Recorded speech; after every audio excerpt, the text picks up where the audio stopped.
Hi, this is Anu and you're watching Anu for Nurses. Today we are going to discuss about the last condition of the adrenal gland. That's about the catecholamine producing tumor of the adrenal medulla, pheochromocytoma. What is pheochromocytoma? I hope you remember the basic anatomy of adrenal gland having the adrenal cortex and inner adrenal medulla, and the medulla has the specialized cells called chromaffin cells that produce catecholamine. So that is excessively produced by a tumor in the adrenal medulla is called pheochromocytoma.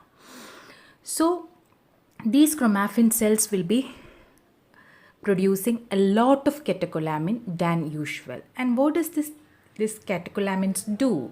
We already know this catecholamine causes sympathetic nervous system stimulation, that you can say the fight or flight response of a person. The person is ready to get to fight against the attack or become very vigilant, and it also stimulates the alpha and the beta receptors. So what happens is the peripheral vasoconstriction and the smooth muscle relaxation of like the respiratory system and all.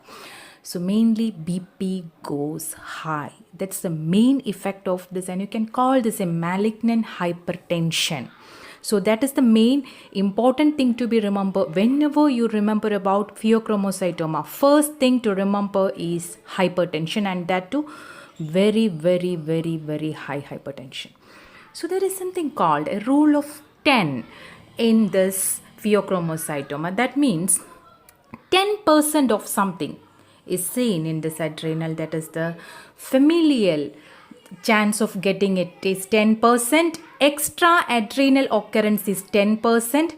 It can be seen bilateral only in 10% population, and 10% in children, 10% chance that it can be malignant. This is called rule of 10 of pheochromocytoma.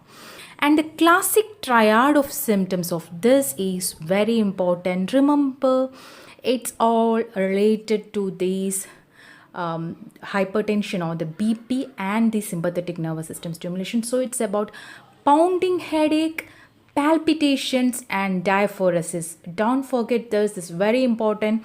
The pounding headache, palpitations and diaphoresis are the important features of this pheochromocytoma. The other features include, there will be, already we said, like BP will be high, palpitation, so increased heart rate or tachycardia. There will be glucose level going high. In case of stress or in this fight or flight response, we need more energy. For that, glucose will be released, and the basal metabolic rate will be increasing, burns lot of calories that can cause thermogenesis. Temperature goes high and patient becomes very anxious. Why pheochromocytoma occurring? Exact cause we don't know.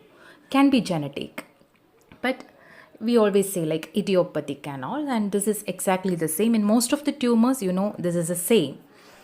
And what can be done to diagnose this? What are the investigations to find out this pheochromocytoma? First of all, you can check the blood level of free catecholamines, or another important test is 24 hours urine collection to check VMA, that's a vanillyl mandelic acid test.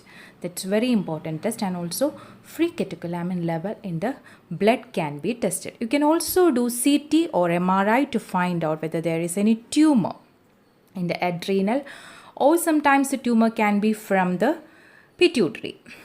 So this is what you will have to be checking. And how will you manage this? Management is mainly you will be focusing to control the production of this catecholamine or to control the immediate effect, that's a BP. So you can give alpha blockers. Preoperatively, the drug of choice is phenoxybenzamine.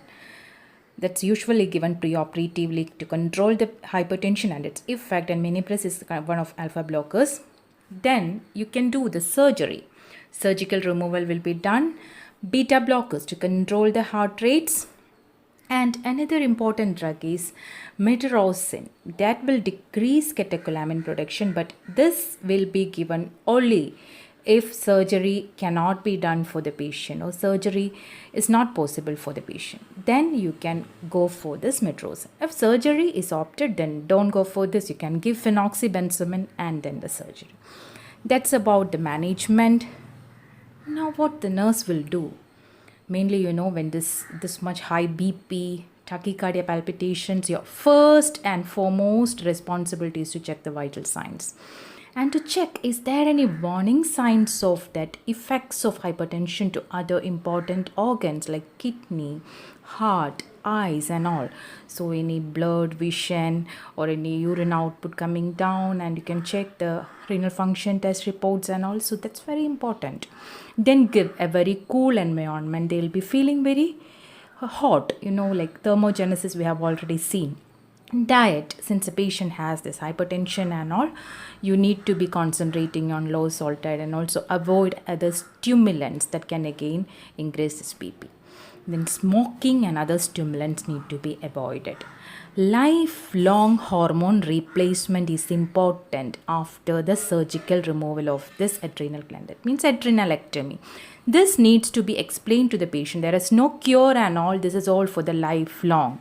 That should be properly explained. And one more important thing for your exam point of view, that's do not palpate the abdomen. That's very important. If you palpate the abdomen, you're actually stimulating the more production of this, and it's dangerous for the patient. So do not palpate the abdomen. The same thing you can see in the Wim's tumor of the children, the kidney tumor, in that you can actually break the capsule and can cause metastasis. Just like that here also in Pheochromocytoma, do not palpate the abdomen. That's all. Thank you.